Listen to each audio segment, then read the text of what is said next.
This is what happens when you do arts and crafts day. Made himself a little resting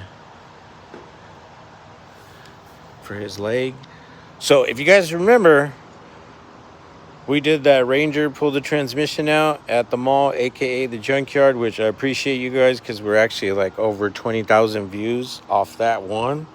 And that's the one where my buddy Dylan hurt his knee. He's actually got to have surgery on Thursday. So he's going to be out of commission for how long? 6 weeks?